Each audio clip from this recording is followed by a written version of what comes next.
जय श्री राम दोस्तों, आपके लिए कुछ गणित के अच्छे अच्छे टॉपिक दिए बताए जा रहे हैं। आप इन टॉपिकों को ध्यानपूर्वक समझेंगे। और अगर तुम लोग नए हो तो सब्सक्राइब करो, वो जो लाल वाला बटन है उस पर फूट फेंक के मारो या फिर मोमबत्ती, मुझे नहीं पता, बस क्लिक हो जाना चाहिए। हम इन क्वेश्चनों को बेस से लेकर चल रहे हैं ताकि आप मैथ के सवालों को आसानी पूर्वक सॉल्व कर सकें। थैंक्स। तो आपके लिए आज का टॉपिक है कुछ लाभ हानि से संबंधित इंपॉर्टेंट क्वेश्चन।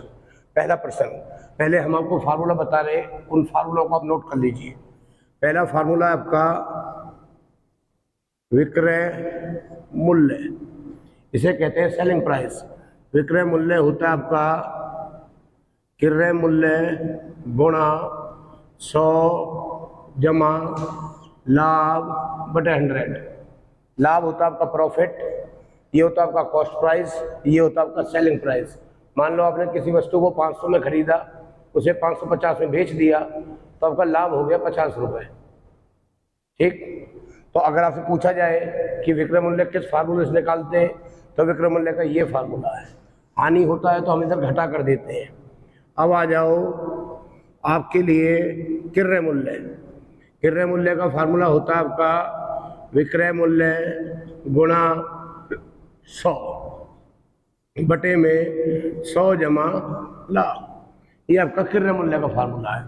तो ये विक्रय मूल्य, ये आपका क्रय मूल्य। एक होता है लाभ प्रतिशत।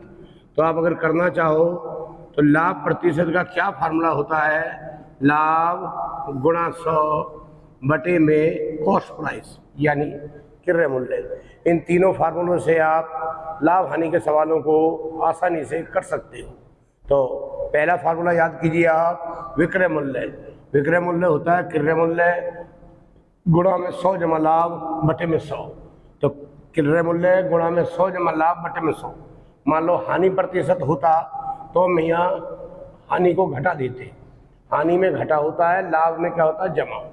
अच्छा, अगर आपका क्रय मूल्य पूछे, कॉस्ट प्राइस पूछे, तो विक्रय मूल्य गुणा 100 बटे में 100 जमा लाभ। Selling price into 100 upon 100 plus profit percentage. उसके बाद अगर खाली प्रॉफिट परसेंटेज पूछे, लाभ प्रतिशत, तो लाभ गुणा 100 बटे में क्रय मूल्य। क्रय मूल्य होता है आपका खरीद मूल्य। इन तीनों फार्मूलों से आप लाभ हानि के सवालों को कर सकते हैं।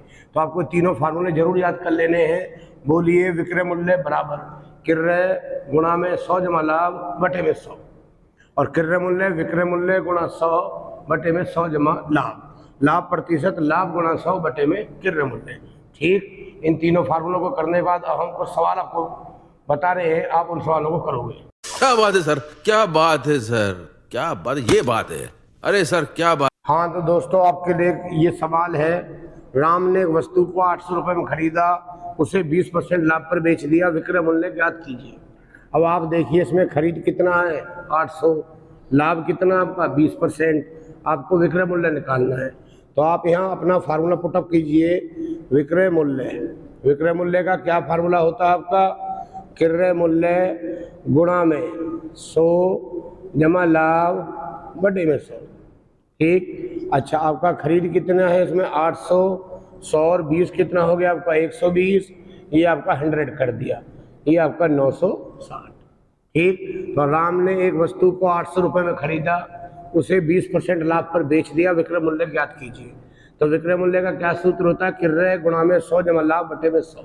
तो क्रय मूल्य कितना आपका 800, लाभ कितना आपका 20, तो 100 और 20 कितना होगा आपका 120 बटे में 100, ये आपने काट दिया 960।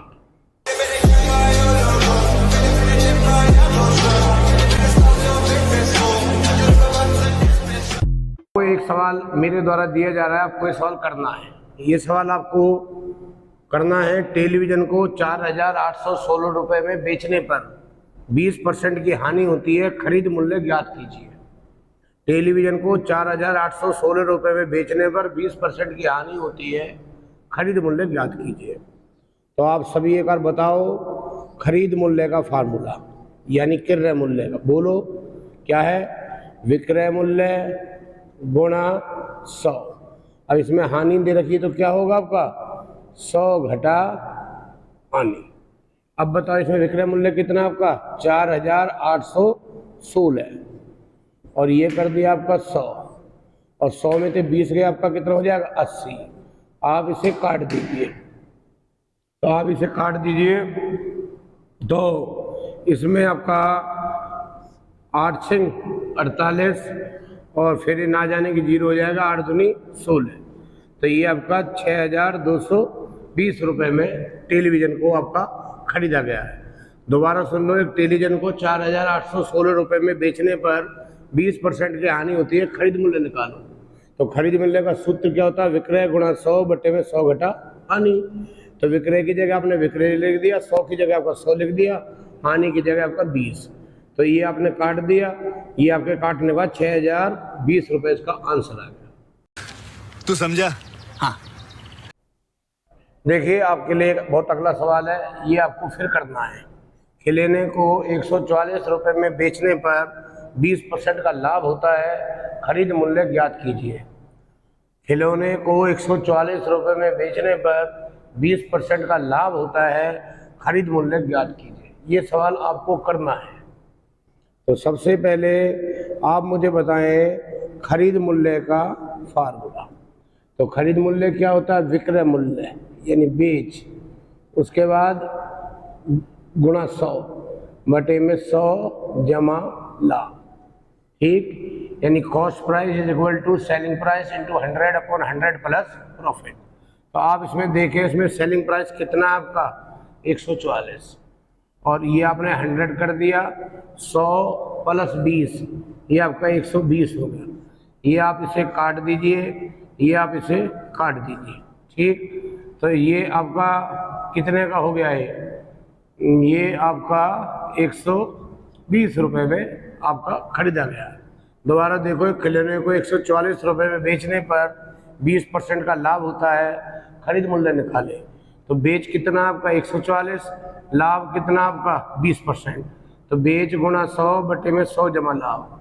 तो बेच की जगह आपने बेच रख दिया, 100 की जगह 100 और 100 और 20 आपका 120।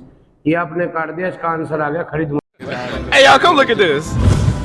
आपके लिए एक बहुत ही बेहतरीन सवाल है जो अनेकों बार पेपर में आता है। 20 वस्तुओं का क्रय मूल्य 16 वस्तु के विक्रय के बराबर है, लाभ प्रतिशत ज्ञात कीजिए। इसको हम ट्रिक से भी कर सकते हैं और इसको हम लेंथी तरीके से भी कर सकते हैं। पहले हम इसका बड़ा तरीका देखेंगे। ये सारी चीज निर्भर करती है इस बराबर पे। बराबर शब्द ढूंढ लेना, बराबर है। बराबर से पहले देखो क्या दे रखा आपका विक्रय मूल्य, क्या दे रखा? बराबर से पहले आपका विक्रय मूल्य। अब ये सारी चीज इस पे डिपेंड करेगी। तो अब विक्रय मूल्य हमें माना है, माना एक वस्तु की बेच आपकी 1 रुपये। टोटल वस्तु ये रही, टोटल कितनी? 20। तो आप करोगे 20 वस्तु की बेच, ये आपकी 20 रुपये। फिर कह रहा है 20 वस्तु की खरीद 16 वस्तु की बेच के बराबर है, यानी जितने की 16 वस्तु बेची हैं उतने की 20 वस्तु, उतने रुपए की 20 वस्तु खरीदी है। अब बताओ 16 वस्तु की बेच कितनी हो जाएगी आपकी? 16 रुपये। एक वस्तु 1 रुपये की बिक्री है तो 16 वस्तु आपकी 16 रुपये की।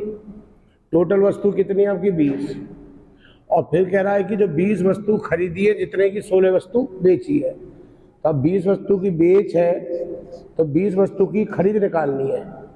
तो 20 वस्तु की खरीद कितनी है? जितनी 16 वस्तु की बेच है। ये तो कह रहा है 20 वस्तु की खरीद 16 वस्तु की बेच के बराबर है। तो आपका 20 वस्तु की खरीद कितनी आएगी? 16 रुपये। तो अब आप देखो, यहाँ ये 20 वस्तु की खरीद आ गई, यहाँ 20 वस्तु की आपकी बेच आ गई, तो दोनों इक्वल हो गई हैं। तो 20 वस्तु खरीद तो रहा है 16 रुपये में, बेच रहा है आपका 20 रुपये में। कितने की लाभ, कितने रुपए का लाभ हो जाएगा आपका? 16 की खरीद रहा है, 20 की बेच रहा है, 4 रुपये का। तो अब आप इसमें लाभ प्रतिशत का फार्मूला लगा दीजिए। तो लाभ प्रतिशत का क्या फार्मूला होता है? लाभ गुणा 100 बटे में खरीद। तो इसमें लाभ कितना है? 20 की बेच रहा है, 16 की खरीद रहा है, तो लाभ कितना हो गया आपका? 4 रुपये। लाभ गुणा 100 बटे में खरीद, खरीद कितनी है आपकी 16। तो आप इसे जब काटोगे तो आपका इसमें 25% है। ये इसका बड़ा तरीका है। दोबारा सुन लो, 20 वस्तु का क्रय मूल्य 16 वस्तु के विक्रय मूल्य के बराबर है। ये लगभग ज़्यादातर पेपर में आता है, बहुत इंपॉर्टेंट है।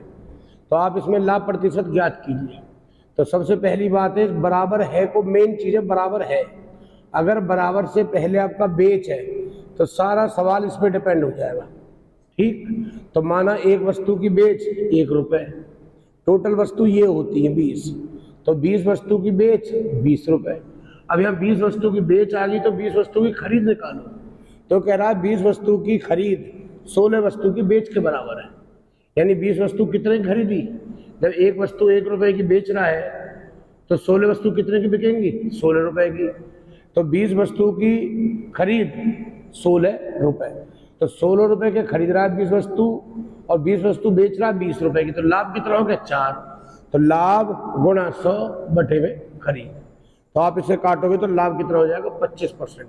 अब एक इसका बहुत ही छोटा तरीका देखें जो आपको बहुत ही मदद दिलाएगा। आपके लिए एक बहुत ही इसका हम आपको छोटा तरीका बताते हैं।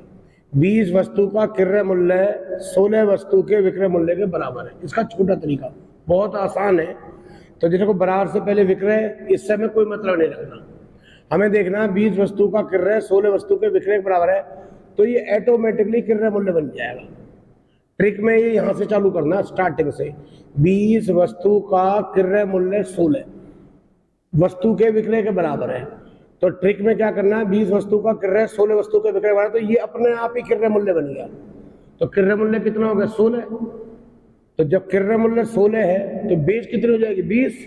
यानी 16 की खरीद रहा है, 20 की बेच रहा है। कॉस्ट प्राइस आपका 16, सेलिंग प्राइस आपका 20। यानी 16 की खरीद रहा है और 20 की बेच रहा है। तो लाभ कितना हो गया आपका? 4।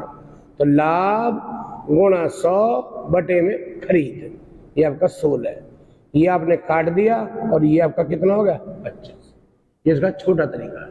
अब मैं आपको फिर बताना चाहता हूँ इस सवाल को ही। मान लो यहाँ आपका 12 वस्तु होता और यहाँ आपका 8 वस्तु होता, तो आप इसे कैसे करते? 12 वस्तु का क्रय मूल्य 8 वस्तु के विक्रय के बराबर है। तो इसमें क्रय मूल्य कितना हो गया? 8। यानी 8 की खरीद रहा है, 12 की बेच रहा है। तो लाभ कितना हो गया आपका? 4। तो लाभ गुणा 100 बटे खरीद। खरीद कितना आपका? 8। 4 दूनी 8।